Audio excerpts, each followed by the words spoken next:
So shall we begin? Go back a little. He speaks of the dubious Godhead. The dubious Godhead, because it's difficult to call this power a God, because he makes you suffer. But without it, there cannot be brought about any change that the divine must bring and manifest in the world, unless the divine himself goes down into the world of suffering. It reminds me of the poem The Pilgrim of the Night. As if the Lord himself has to come down into the darkness and from there really show the pathway towards eternity. So he has to come down into the night. Savitri has to come down into the suffering, into the world of darkness and death. How else can this world be transformed? Therefore, this is a dreadful strategy. It's painful. He measured the difficulty with the might. The greater the power, the greater the difficulty. This is a universal law. The stronger have to face greater battles, the weaker, lesser battles. And dug more deep the gulf that all must cross. For her, the gulf was deeper. All have to pass through the valley of death and pain and darkness. There is otherwise no possibility of progress or change. If we want to escape pain, then we escape also the higher joy. We remain where we are, the way we are. And so it is the strategy of the divine that he makes us go through the valley of darkness. And then there is a yearning for a greater light. Assailing her divinest elements, he made her heart kin to the striving human heart. Her divinest element is love. This is the description on the previous pages. She was the one who could really manifest that great power of renewal, of change, of grace, which is born out of love. This is the divine love. It is there that the force of evolutionary change, which is a dubious God, in a way, hit her.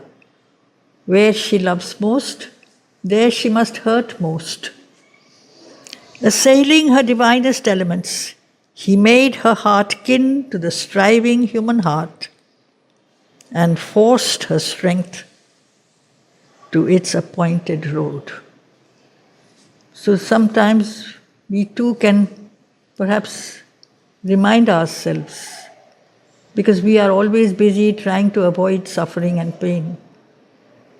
Not that we should invite it, but we should recognize the power of progress and change and ultimately transformation that is hidden in the darkness. The darkness is the home of light. It is from there that a new light and a new dawn is born out of night. The two are not opposed to one another. We often think that they are, but they are not. For this, she had accepted mortal breath.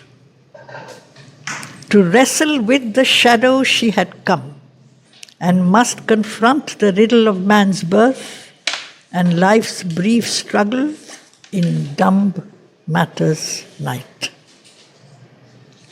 So this is the purpose of her embodiment. The Divine Mother who has come down on the earth, the eternal has become mortal, just so that the mortal may learn to become immortal.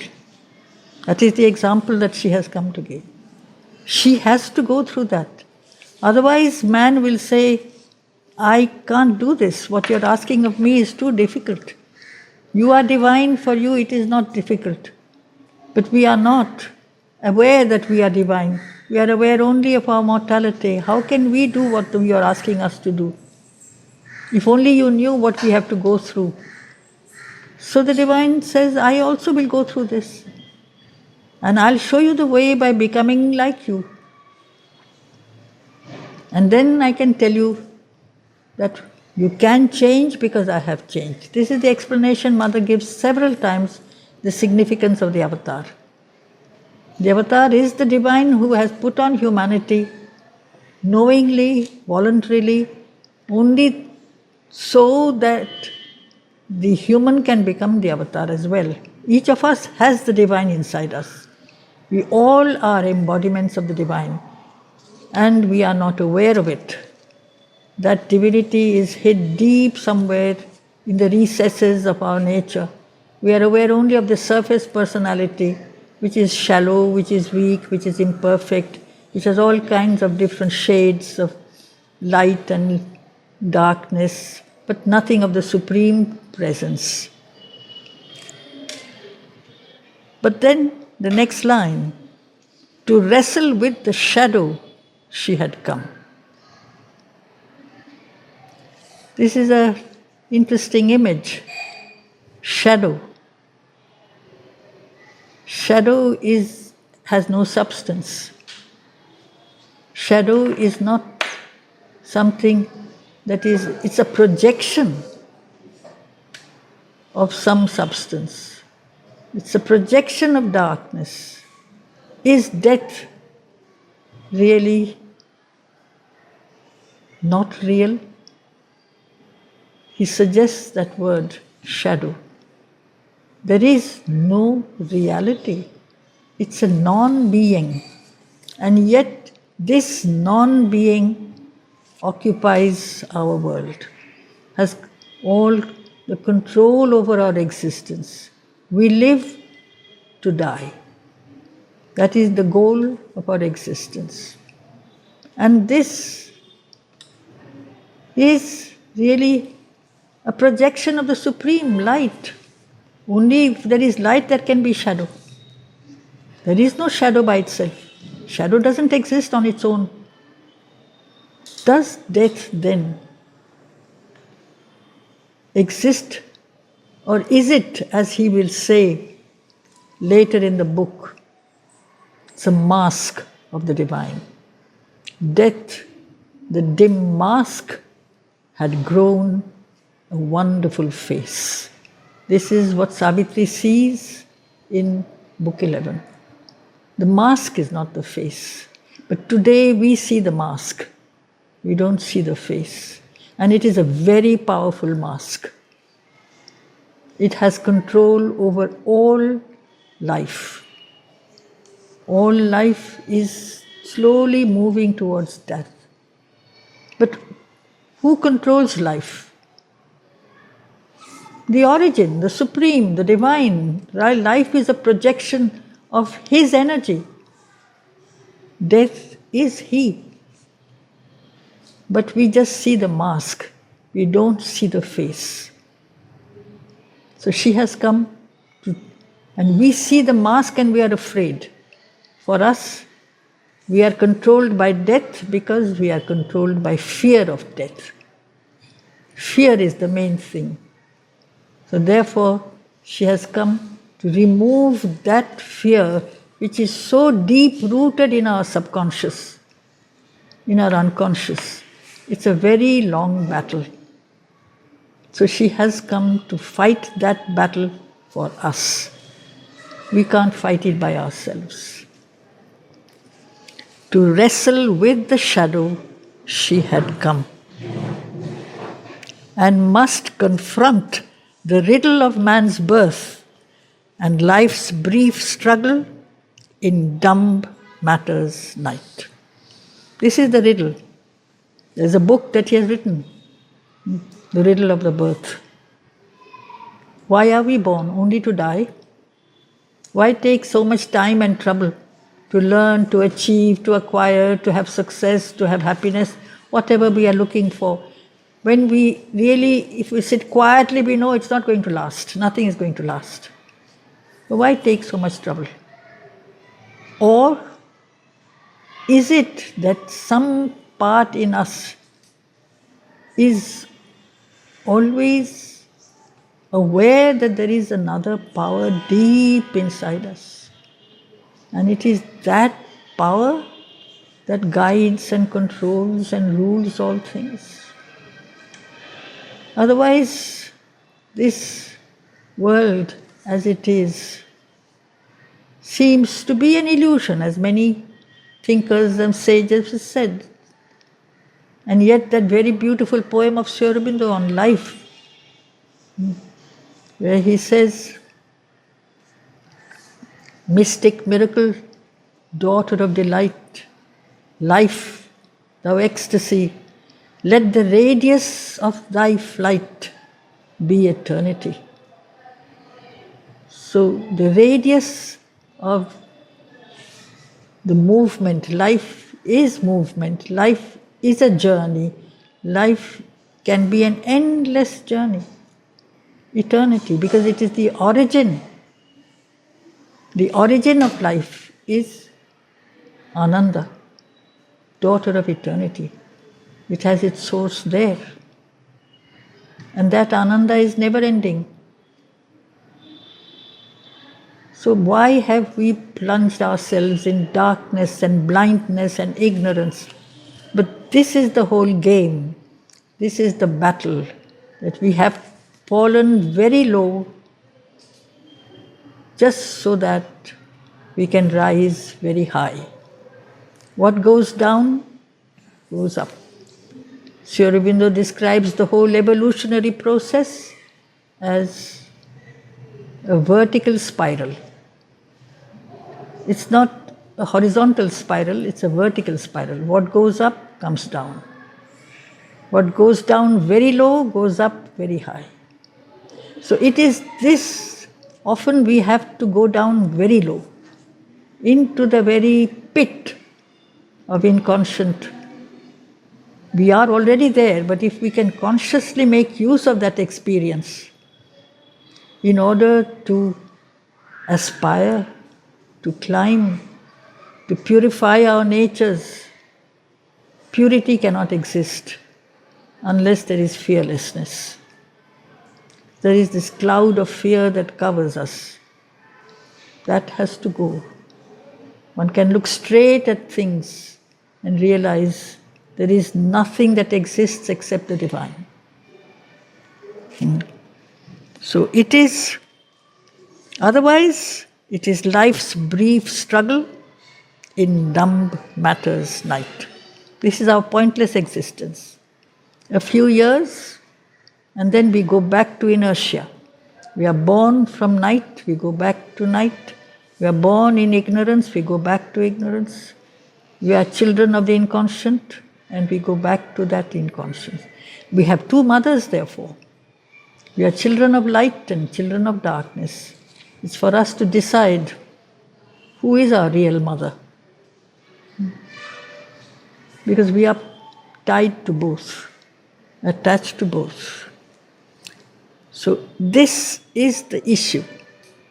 This is the central issue of this canto. Whether to bear with ignorance and death, which is what we do. We'll carry the burden of ignorance, automatically we crash into this total inconscience, and that is death. Has she come to repeat this? Because she has also put on humanity as a robe. So whether to bear with ignorance and death, or hew the ways of immortality, or break new ground, cut a path which has not yet been cut up to now, to hew the ways to immortality from where we originally came. We came from there, we have to find our way back. We have lost the way to go back to that from which we came. But the path is forgotten. There are lots of... This is a very ancient theme. Even in the West, you have one of the first books, which is not really it's a prose book, it's not really a novel, but it's called The Pilgrim's Progress. The Pilgrim's Progress is that, to find the way back to heaven. Heaven is not the Christian heaven. Heaven is the eternal. But the way back is very difficult. There are all kinds of quicksands and places where we may really stumble and fall. So the hero in that book is called Christian. And he has to make his way. This is not, therefore, something that is new. It has been there somewhere in the spirit of man that we really are not meant to die. And so that sense of finding a way back, the solution is that you can leave your body here and your soul will go back to the divine. That is an incomplete solution. Why must I leave my body down here to go back to the world from which I came? Because the one who made the soul made the body too. Matter is also his. So why must I allow it to be completely destroyed? That is always a compromise. The human mind likes compromises, half solutions. But this is not a solution. So she has come to find a true solution to the issue, to the problem. Whether to bear with ignorance and death or hew the ways of immortality, to win or lose the godlike game for man. Man, will he live the life divine, or will he accept the victory of death and destruction? She is experiencing the whole life of man. It's a game, it's a gamble, because man's attachment to the lower nature is very strong. The roots go down very deep. The symbolic poem of the tree. The tree wants to reach heaven, but it is earthbound. It is trapped in the darkness. Therefore, it neither goes deep, the roots go down, but the tree goes up. But the tree never reaches heaven. Man is like that. He's part of both worlds. So it's a gamble. To win or lose the godlike game for man was her soul's issue, thrown with destiny's dice. This is the gamble. So you often have in mythological, symbolic stories the game of dice. It's not part of a story, it's a symbol. Are we going to be freed from our littleness, our darkness? We can do so if we find that the divine is present within us and therefore can divinize our human life. But we have forgotten. So she has to go through the same experience. But she's going to win. She has not come to repeat the same experience and leave it at that. But not to submit and suffer was she born. To lead, to deliver was her glorious part. So this is the heroine.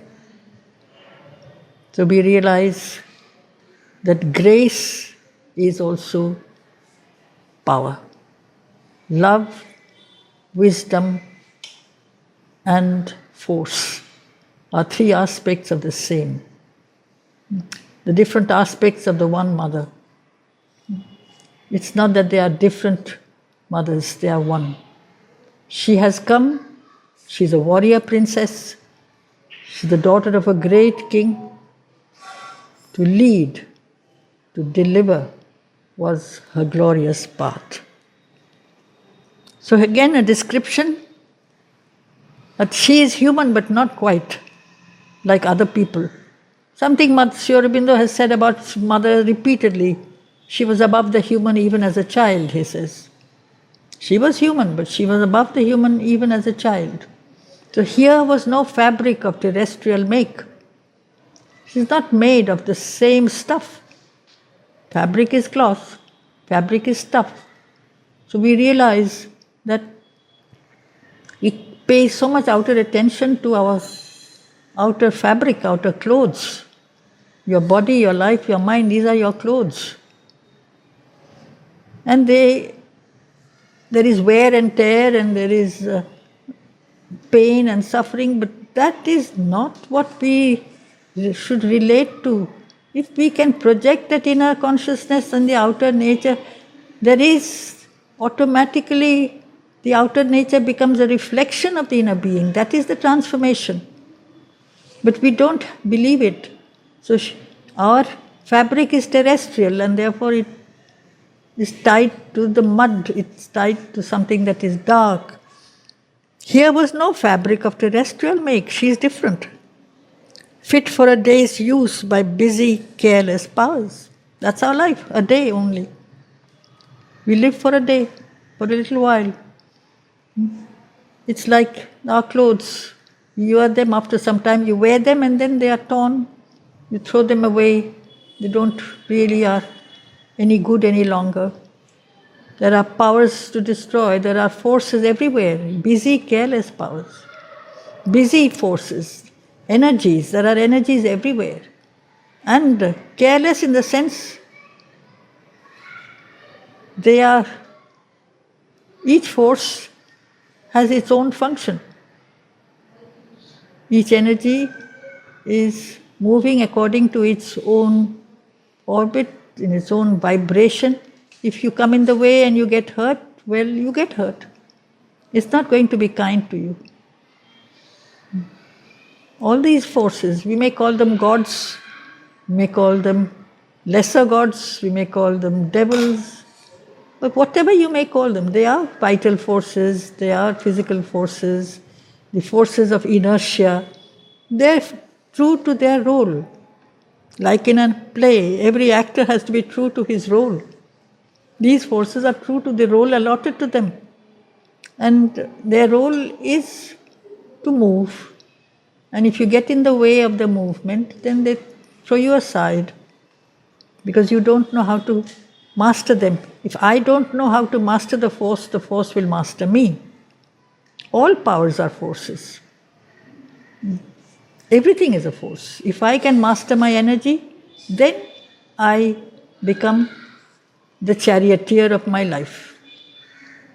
But if I allow that passion or violence or whatever desire to master me, then I am a slave. So this is the image of man, fit for a day's use by busy, careless powers. An image fluttering on the screen of fate. Not even real, just an image. Fate will finally destroy. This is the end. Where there is a beginning, there is an end. It's a temporary existence which really has very little value of its own. If I call this life all, everything, this is all life, this is all reality, then it's really just a game that these forces play with us. An image fluttering on the screen of fate, half animated for a passing show, like puppets. We are pushed and pulled by these forces. The puppet doesn't really move, it is moved. Man doesn't move, he is moved by different pulls and pushes. The most dangerous and difficult to control is desire, the cause of all our suffering, all our disappointments. So this is why if we who proudly say we are, we have to learn to be. We don't know how to be. We are half animated. We are not totally an expression even of the world of life. We are children also of darkness. Or a castaway on the ocean of desire, that is the problem. A castaway is a person who has been obliged to jump from the ship when the ship is breaking up. There's a storm. Desire is like a storm. And you lose control. Your life, you're moving on the ocean in your bodily life. Your body is your ship. And when you are carried away by desire, you have no control.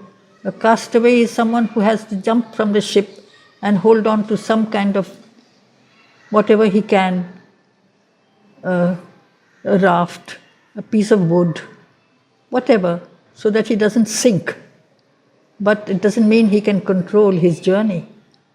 He ends up wherever the wind and the water and the currents will take him. That's the way we live. We can't control our lives. We are pushed by all kinds of forces because of desire. And that is one of the first reasons why sages, like the Buddha for instance, recognized that the first thing one must do is to cut off the chain of desire. And that's the first of the four great truths. It is this that is attachment. Attachment leads to slavery. It is not liberation. So we are slaves. Or a castaway on the ocean of desire, or flung to the eddies in a ruthless sport. Eddies are the currents, whirlpools. The ocean moves in many ways. There are all kinds of currents that are below the surface that drag us down. We think we can control our lives, we lead our lives. We hardly lead our lives, we are led. We don't lead, we are led. By this and that circumstance, or this desire, or that aspect of whatever goes on. Who are we to say we are free individuals? We are not free. We are completely slaves. So it is this that she has come to change. She has accepted this situation and said, this can't go on forever. If there is evolution, evolution doesn't stop halfway. We have evolved from the absolute unconscious. We have come to the level of mind and life and body. They have some consciousness, but not enough mastery. So we have to move ahead, move on. This is again one of the central themes in Sri Aurobindo, that man is a transitional being. He is not finished his journey. He has to move ahead. But we don't know in which direction. So she has come. Especially the force of change, and that is the Shakti, that is the mother. That is Savitri. It's a ray, a projection of the light, a ray of the sun. Otherwise, we are castaways on the ocean of desire, flung to the eddies in a ruthless sport. There is a certain pleasure these forces take. They have fun at our cost, just like we often have fun. When you want to crush an insect, or a cat plays with a mouse, there is a certain vital enjoyment of mastery and victory, which is of a very inferior order, but it is still there. Pleasure is very inferior. And tossed along the gulfs of circumstance. Another image, they're all images of bondage. A creature born to bend beneath the yoke. Just like the bullock. Once the yoke is put on his neck, the bullock is no longer free. Once we have accepted to put on the yoke of inconscience and death, we don't realize that we have accepted it. Unknowingly, we have accepted it. We have accepted our mortality. We haven't fought enough against it. So we have bent our heads.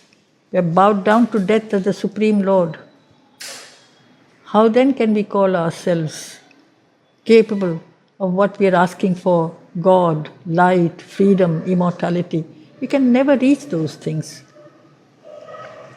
So this is the yoke of slavery, the yoke of bondage, a chattel and a plaything of time's lords.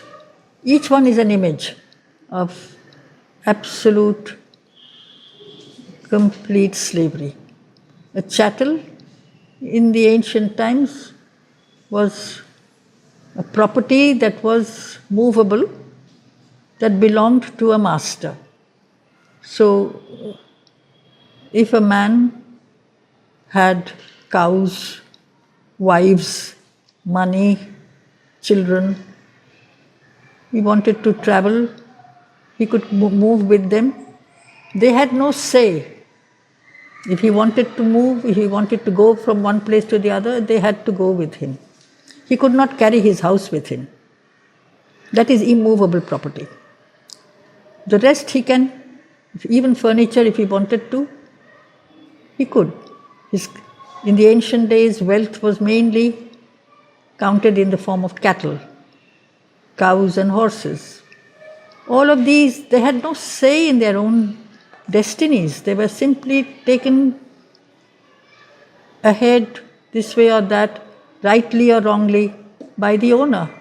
Now, if the owner here is time's lords, are the forces of time. Time is death, Kala is also death. They play. We are in the hands of these forces. Or one more pawn who comes destined to be pushed, one slow move forward on a measureless board, in the chess play of the earth soul with doom. This is another image. A pawn on a chessboard also has no voice. It is pushed around by the hand of the player. So there are many players, opponent players. There is the guide, and there is the one who is the opponent of the guide. Always there are opposites. We are at the mercy of either one or the other. Such is the human figure drawn by time. So it's not a very beautiful image of man who is often very proud of saying, I'm a man. I'm a slave. So that is again one of the essays Sri Aurobindo wrote towards the end, man. Slave or free? What is he? Slavery is not slavery to a government, a political slave only. The Lord who is a political ruler is much more a slave, because he is the slave of power, a huge ego. You take all these rulers today, they seem to rule the world of money, the world of power. They are all slaves. What kind of lives do they have? Who are they? Completely bound to their possessions? Where is their heart? Where is their soul? Where is their deeper aspiration? Do they live for that? They're completely trapped. That is the whole problem. They are chattels of plaything of time's force. So you have a very long sentence describing the different aspects of the life of the average man, which is not the way Savitri is. One line as opposed to this long sentence. A conscious frame was here, a self-born force. She was not any of those things. She was not a castaway. She was not a chattel. She was a conscious frame. She has put on a body. The body is a frame. Knowingly she has come to the earth. But self-born. She is not part of the karmic chain or the evolutionary chain. The avatar is not an evolutionary being. We evolve from the lesser to the greater. Slowly, we move up the incline. We often don't even move up. We sometimes go back down again. Whereas self-born, one of the terms in Sanskrit to describe the gods, Svajata, born of himself. He is not part of the causal chain. He is not caused by any previous karma. He is born of his own will. So she is very clearly here described as the divine. Jhumur, Yes. so an avatar is not an evolutionary being. No. Has chosen to come down to the earth. You see, we go from below upwards. The avatar, as the word itself says, has come down from above. So he is Avataran not is coming something down. from the inconscient. He has directly come from. But has accepted to enter into the inconscient. It is something that has come down from above, down, and has become part of the lower existence, shares the lower life. Whereas we have no knowledge that we are climbing up. We are born in the darkness, we try to move up to the light. She or he choose to come down. And when they do, they accept the conditions in which they come. All the laws of the. Yes, because otherwise, in order to be an exception, they don't need to come down. They don't become exceptions, they accept, but they know what they are getting into. For a reason. Every new age, every new evolutionary stage has always been brought about by an avatar. Someone who says, now the next age is ready, I will come and bring about the manifestation of a new possibility of consciousness. What is evolution? A manifestation of some conscious expression which until then was not yet so clearly expressed. Everything is there at the origin. In the inconscient, everything is already present. But gradually out of the absolute darkness, the first signs of light, of life, of mind, that is the symbol dawn that is there in the first canto. Slowly there is a breakthrough. But how is that push coming from below? Something is pushing. That involution of the divine who has come down already is there from before creation. And he pushes from below at every stage. But the resistance is always also there. So the avatar has to come and knowingly face the difficulty so that the difficulty can be solved. So here the contrast, a conscious frame was there, a self-born force. And that's exactly what your question is.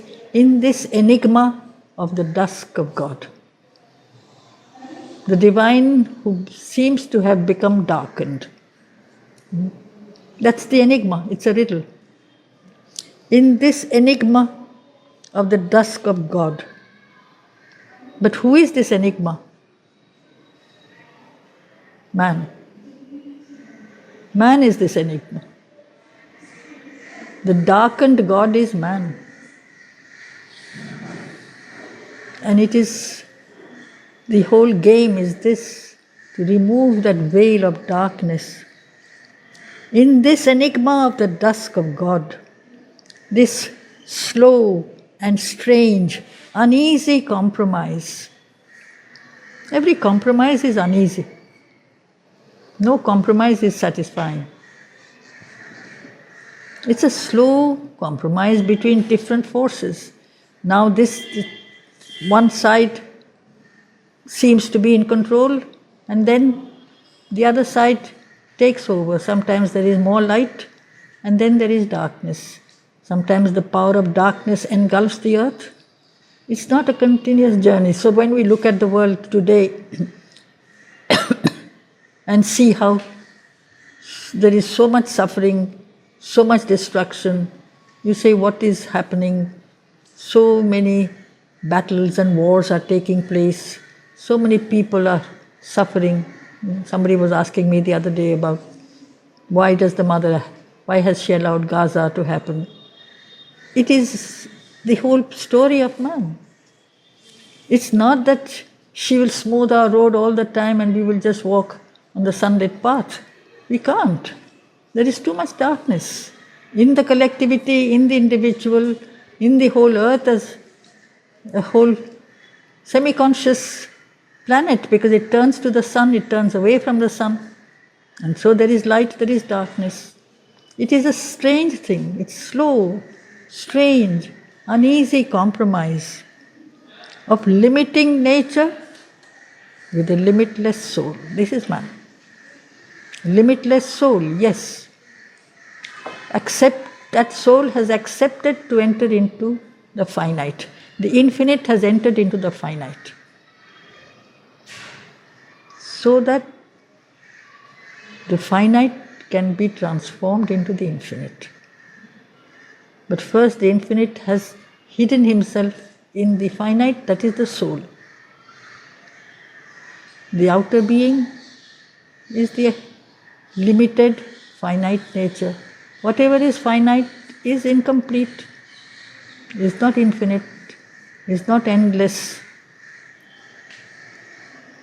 And so, this is the enigma, where all must move between an ordered chance.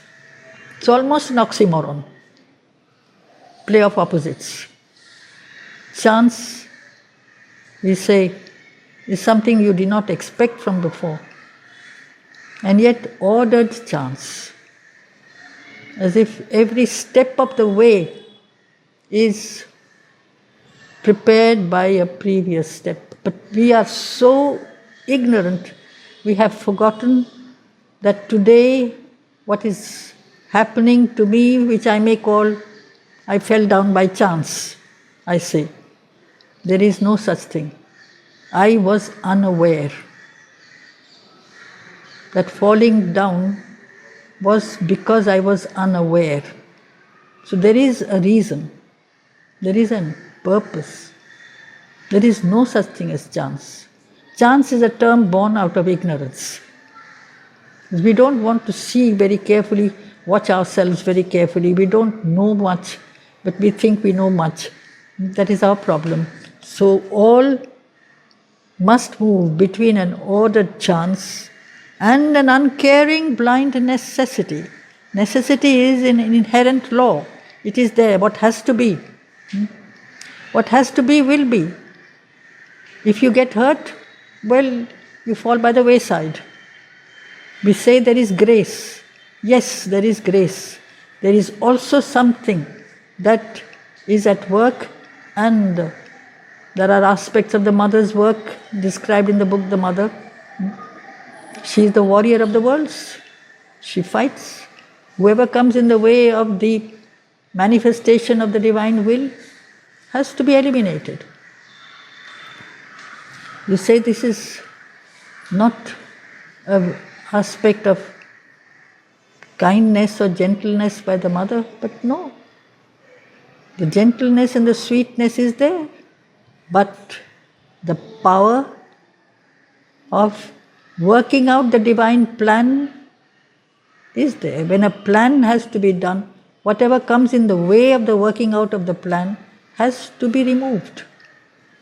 This is the uncaring, blind necessity. If it is like that, since man is aware that there is in him, sometimes at least he is aware, that there is in him a flame, an aspiration, he can connect with his psychic being sometimes, and yet he is incapable of mastering his destiny or his outer nature. He remains man. He's neither here nor there. He doesn't make a choice. Too high the fire spiritual dare not blaze.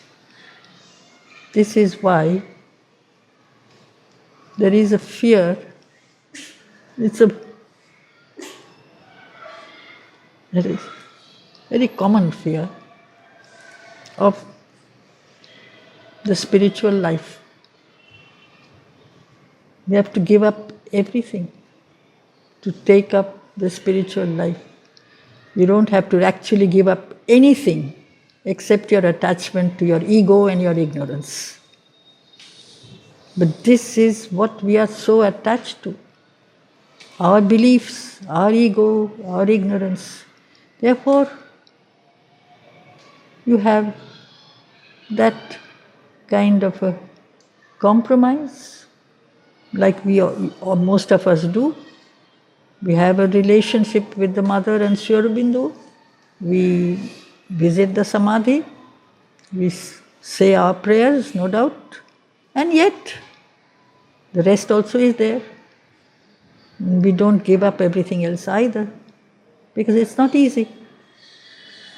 You have to tear out everything. The root is, go deep, deep inside and tear out that, the bleeding roots, as Sri Aurobindo describes. Take out that inconscience. It's not easy, and therefore people don't take it up. Not so easily. Even the disciples.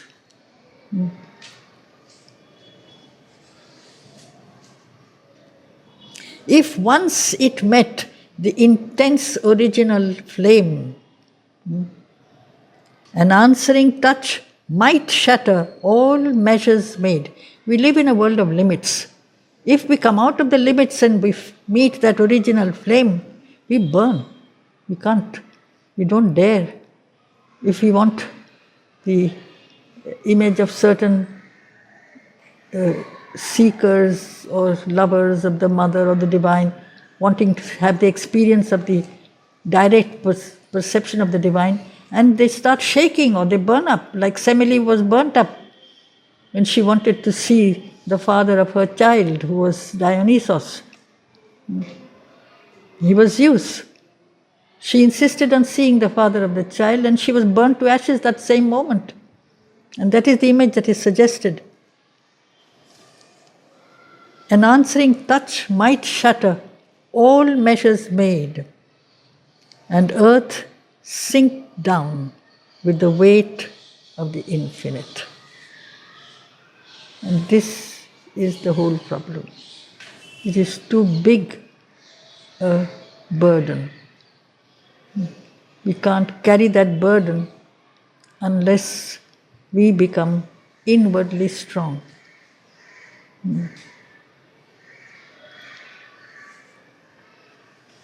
Therefore, a jail is this immense material world. This is the original English spelling. It is not. American is Jail. The original English is Gaol. So it's not goal or gaol, it's jail. We are in a jail. We are prisoners. We are prisoners of a dwarf humanity. A jail is this immense material world. Across each road stands armed a stone-eyed law. At every gate, the huge, dim sentinel space.